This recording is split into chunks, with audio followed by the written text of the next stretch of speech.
கர்த்தருடைய பரிசுத்த நாமத்திற்கு மகிமை உண்டாவதாக. பிதாவாகி தேவனாலும் கர்த்தராகி இயேசு கிறிஸ்துவினாலும் உங்களுக்கு கிருபையும் சமாதானமும் உண்டாவதாக. நம்முடைய பரிசுத்த வேதாகமும் 2 பெரும் பிரிவுகளை உடையது.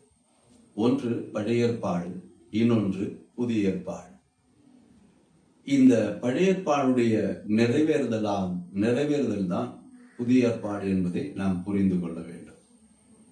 பழைய ஏற்பாடுடைய ஆதியாகமம் என்ற புஸ்தகத்திலே ஆண்டவர் ஆதியாகமம் 3ஆம் அதிகாரம் 15ஆம் வசனத்திலே ஸ்திரீயின் வித்து என்று சொல்லுகிறார். அந்த ஸ்திரீயின் வித்து என்று குறிப்பிடப்பட்டிருக்கிறது நம்முடைய கர்த்தராகிய இயேசு கிறிஸ்துவை. அங்கே மீட்பின் திட்டத்தை ஆண்டவர் அறிவிக்கிறார். நாம் பழைய ஏற்பாடு வாசிக்கிற பொழுது கவனமாய் படித்தால் அநேக இடங்களிலே இயேசு கிறிஸ்துவை குறித்து சொல்லி இருப்பதை பார்க்கலாம். அதில் தேவன் இஸ்ரவேலுக்கு 7 பண்டிகைகளை கொடுத்திருந்தார் என்பதை நாம் பழைய ஏற்பாட்டிலே நாம் வாசிக்க முடியும். லேவியராகமம் 23ஆம் அதிகாரத்தில் அந்த 7 பண்டிகைகளும் குறிப்பிடப்பட்டிருக்கிறது. அந்த பழைய ஏற்பாடு தீர்க்க தரிசனங்களும் எல்லாமே இயேசு கிறிஸ்துவை போக்கஸ் பண்ணி தான் நிற்கிறது. இஸ்ரவேலுக்கு இருக்கிற அந்த 7 பண்டிகைகள் என்ன என்பதை நான் உங்களுக்கு சொல்கிறேன், நீங்க கவனித்துக் கொள்ளுங்க. ஒன்று பஸ்கா பண்டிகை. லேவியராகமம் 23ஆம் அதிகாரத்திலே முழுமையா நீங்க படிச்சீங்கன்னா தெரியும். முதலாவது பண்டிகை பஸ்கா பண்டிகை. 2வது பண்டிகை புளிப்பில்லாத அப்ப பண்டிகை. 3வது முதற்பல பண்டிகை. 4வது பெந்தேகோஸ்தே பண்டிகை. 5வது எக்கால பண்டிகை. 6வது பாவ பரிகார பண்டிகை. 7வது கூடார பண்டிகை. இப்படி 7 பண்டிகைகளை ஆண்டவர் இஸ்ரவேலுக்கு கொடுத்து முக்கியமான 7 பண்டிகைகளில் ரொம்ப முக்கியமானது இந்த 7 பண்டிகைகள். இந்த பண்டிகைகளிலே சில பண்டிகை ஒரு குறிப்பிட்ட நாளை ஆண்டவர் குறித்திருக்கிறார். அந்த நாளில தான் வரும். சில பண்டிகைகள் அந்த தேதி டேட் கொடுத்திருப்பாங்க, அந்த டேட்ல தான் இருக்கணும். சில பண்டிகை எப்ப வேணாலும் வரலாம், அதுக்கு ஒரு முறை இருக்கிறது. அப்போ பஸ்கா பண்டிகை எப்ப வர வேண்டும்? பஸ்கா பண்டிகை ஆண்டனுடைய முதல் மாதம் 14ஆம் தேதி. நாம் யாத்திராகமும் 12ஆம் அதிகாரம் நாம வாசிக்கும் போது அங்கே பஸ்காவை குறித்து இருக்கும். 10ஆம் தேதி ஒரு ஆட்டுக்குட்டியை தெரிந்து கொண்டு 14ஆம் தேதி அந்த பஸ்காவை ஆசரிக்க வேண்டும். அப்போ அந்த பஸ்கா புசிக்கிற போது அங்கே 3 காரியங்கள் சொல்லப்பட்டிருக்கிறது. ஒன்று புளிப்பில்லாத அப்பம், இன்னொன்று கசப்பு கீரை, இன்னொன்று பஸ்கா ஆட்டுக்குட்டி முழுமையாய் சுட்டு சாப்பிட வேண்டும். இந்த 3 விஷயங்களோட அவங்க பஸ்காவை ஆசரித்தார்கள். எகிப்திலே அவர்கள் அடிமையாக இருந்த போது அடிமைத்தனத்திலிருந்து விடுவிக்கிறதுக்காக தேவன் மோசையோடு கொடுத்த அந்த கடைசி 10வது அந்த வாதை, அதிலிருந்து தப்பித்துக் கொள்வதற்காக, மரணத்திலிருந்து தப்பித்துக் கொள்வதற்காக கொடுக்கப்பட்ட பஸ்கா. இஸ்ரவேலர்கள் பஸ்காவை புசித்து எகிப்திலிருந்து புறப்பட்டார். இங்க நாம் புதிய ஏற்பாடுல வரும்போது இயேசு கிறிஸ்து பஸ்காவை புசித்து அதுக்கு பிறகு அவங்க கெதசமனே தோட்டத்துக்கு போனாங்க. கெதசமனே தோட்டத்தில் யூதாஸ் காட்டி கொடுக்கிறான். இயேசு பிடிக்கப்பட்டார். அந்த இரவு அந்த இயேசுவை விசாரிக்கிறார்கள். காலையிலே 9 மணிக்கு அவங்க சிலுவையிலே அறைகிறார்கள். இங்கே ஒரு காரியத்தை நாம் கருத்திலே கொள்ள வேண்டும். யூதர்களுக்கு ஒரு நாள் ஆரம்பிப்பது சாயங்காலம் 6 மணிக்கு. இந்த சாயங்காலம் 6 மணிக்கு தான் ஒரு நாள் ஆரம்பிக்கிறது. அப்போ இரவுல அந்த பஸ்காவை புசித்து முடித்து அவங்க இரவில கெத்செமனே தோட்டத்துக்கு போனார்கள். அங்கே இயேசு பிடிக்கப்பட்டார். மறுநாள் காலையில், மறுநாள் அல்ல, அதே நாள் தான். ஏன்னா யூதர்களுக்கு சாயங்காலமும் விடிய காலமாக தான் ஒரு நாளாக. நம்ம ஆதி ஆகமத்தை படிக்கும்போது ஆண்டவர் அப்படிதான் அங்கே எழுதப்பட்டிருக்கிறது. சாயங்காலமும் விடிய காலமாக ஒரு நாள் ஆயிட்டு. அப்போ அந்த பஸ்காவை புசித்து அவர் கெத்செமனே தோட்டத்துக்கு போனார். அங்கே இயேசு பிடிக்கப்பட்டார். காலையில 9 மணிக்கு சிலுவையில் அறையப்பட்டார் இல்லையா? அப்போ அங்கு பஸ்கா என்கிறது அங்க நிறைவு பெறுகிறது. பஸ்கா அந்த பண்டிகை, நம்ம இந்த பண்டிகைகளுக்கும் இயேசு கிறிஸ்துவுக்கும் ரொம்ப நெருங்கின தொடர்பு உண்டு. நான் வேதத்துல கொலோசியர் நிருபம் 2ஆம் அதிகாரம் 16-17 வசனங்களை வாசிக்கும் போது அந்த 16வது வசனம் இப்படி சொல்கிறது: ஆகையால் போஜனத்தையும் பானத்தையும் குறித்தாவது, பண்டிகை நாளையும் மாத பிறப்பையும் ஓய்வு நாட்களையும் குறித்தாவது ஒருவனும் உங்களை குற்றப்படுத்தாதிருப்பானாக. அவைகள் வரும் காரியத்துக்கு நெடுலா இருக்கிறது. அவைகளின் பொருள் கிறிஸ்துவை பற்றினது. பண்டிகையின் பொருள் கிறிஸ்துவை பற்றினது. இந்த காலகட்டத்துல சில சபைகள், ஆவிக்குரிய சபை அல்ல, சில சபைகள் புதுசாக பண்டிகைகளை அறிமுகப்படுத்தி கொண்டே இருக்கிறார்கள். புதிய புதிய பண்டிகை, அவங்க பெருசா கோயில்ல அலங்காரம் பண்ணி பெருசா பண்டிகைகள். இந்த பண்டிகைகள் எல்லாம் கிறிஸ்துவுக்குள்ள நிறைவேறி இல்லாமல் போகுது என்கிறத அவங்க அறியாமலே இருக்கிறார். பழைய ஏற்பாடுடைய எல்லா காரியங்களும் வருங்காரியத்துக்கு நிழலா இருக்கிறது. எபிரேயர் நிருபம் 10ஆம் அதிகாரம் 1 வசனம், நியாயப்பிரமாணமானது அது வருங்காரியத்துக்கான நிழலா இருக்கிறது என்பதை எபிரேயர் 10:1 நம்ம வாசிக்கிறோம். அப்போ இந்த பண்டிகைகள் எல்லாமே கிறிஸ்துவை பற்றினது. ஆகவேதான் அந்த பஸ்கா பண்டிகை எருசலேமில் நடக்கிற அன்று இயேசு கிறிஸ்து அந்த ஒப்பு கொடுக்கப்பட்டார். அவர் சிலுவையிலே அறையப்பட்டார். 1 கொரிந்தியர் 5ஆம் அதிகாரத்திலே அப்போஸ்தலனாகிய பவுல் சொல்லுவார், நம்முடைய பஸ்காவாகிய கிறிஸ்து நமக்காக அடிக்கப்பட்டிருக்கிறாரே. அப்போ பஸ்கா பண்டிகை கிறிஸ்துவுக்குள்ளாக நிறைவேறிட்டு, அவங்க பாவத்திற்கு பரிகாரமாக கிறிஸ்து பலியாகி அந்த பஸ்கா அங்கே நிறைவாயிற்று. பஸ்கா பண்டிகை அந்த மாதம் 14ஆம் தேதி, அதாவது ஒரு வருடத்தினுடைய முதல் மாதம் 14ஆம் தேதி அந்த பஸ்காவை ஆசரிக்கணும்.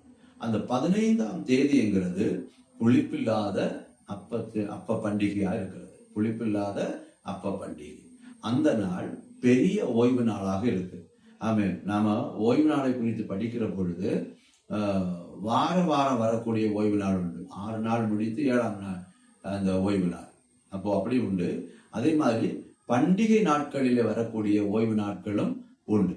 நம்ம அநேகர் கவனிக்காத ஒரு விஷயம், யோவான் எழுதின சுவிசேஷம் 19ஆம் அதிகாரம் 31வது வசனத்துல ஒரு பெரிய ஓய்வு நாள் குறிப்பிடப்பட்டிருக்கும் பாருங்க.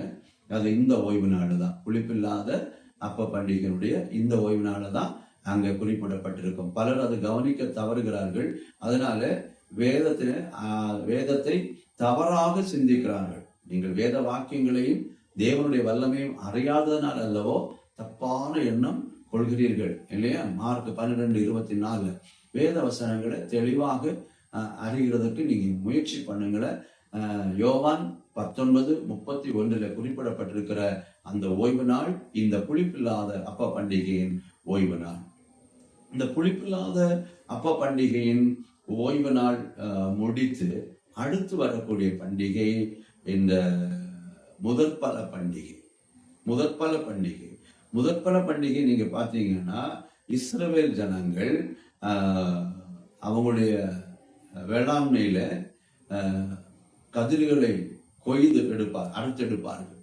அதாவது எருசலேமில ஆசாரியர்கள் ஆலயத்திலிருந்து பாட்டெல்லாம் பாடி ஆசாரியர்கள் எல்லாம் போய் ஆண்டவரை துதித்து மகிமைப்படுத்தி கொண்டு வயலிலே சென்று பொன் அறிவாளால அந்த அந்த அறுத்து கதிர்களை அறுத்து ஆலயத்தில் கொண்டு வருவார்கள். கொண்டு வந்து ஓய்வு நாளுக்கு மறுநாள் இதை ஆண்டவருக்கு அர்ப்பிப்பார்கள்.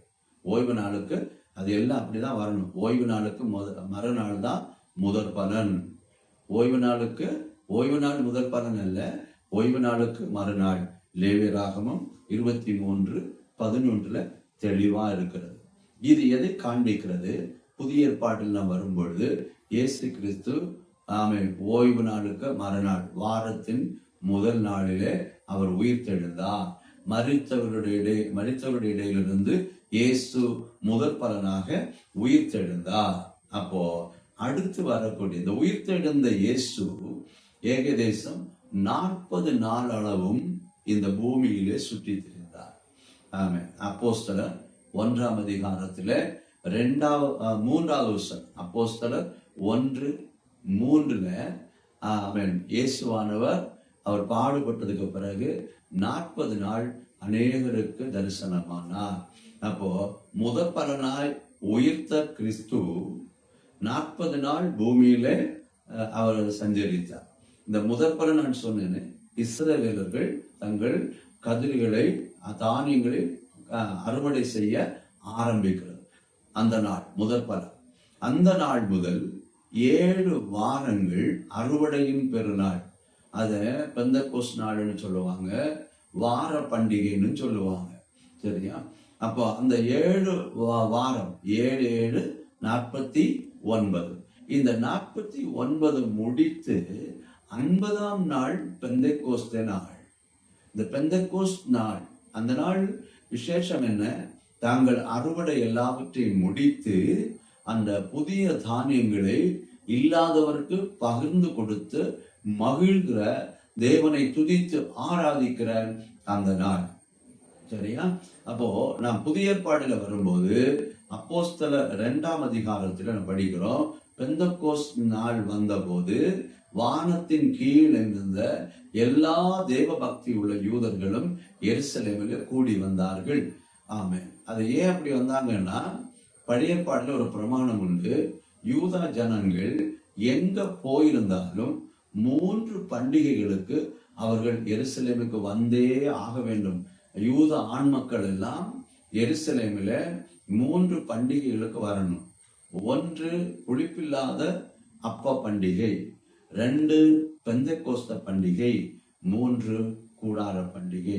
இந்த 3 பண்டிகைகளுக்கும் அவங்க எருசலேமில் வரணும். அப்படி இந்த பெந்தெக்கோஸ்து பண்டிகை, அந்த பண்டிகைக்காக யூதர்கள் எருசலேமில் வந்தார்கள். அப்போது தேவனுடைய முன்னறிவிப்பின்படி ஆண்டவருடைய சீடர்கள் மார்கோசனுடைய மாளிகைக்கு மேல அவங்க ஏகதேசம் 120 பேர் காத்திருந்தார்கள். அப்போ எருசலேமில புதிய தானியங்கள் குறித்து இவங்க மகிழ்கிற அதே வேளையில அங்க மார்கோசின் மாளிகையில புதிதாக பரிசுத்த ஆவியானவரை தன்னுடைய சீடர் மேல ஆண்டவர் பகிர்ந்து கொடுக்கிறார். அங்கேதான் முதல் சபையும் உடலெடுக்கிறது. அந்த முதல் சபையுடைய பிறந்த நாள் அந்த பெந்தெக்கோஸ்து நாளிலே. ஆக இந்த 4 பண்டிகைகளும் நிறைவேறிற்று, கிறிஸ்துவுக்குள்ளாக நிறைவேறிற்று.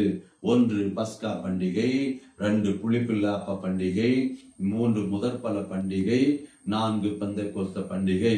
பஸ்கா பண்டிகையிலே இயேசு சிலுவையில் அறையப்பட்டார்.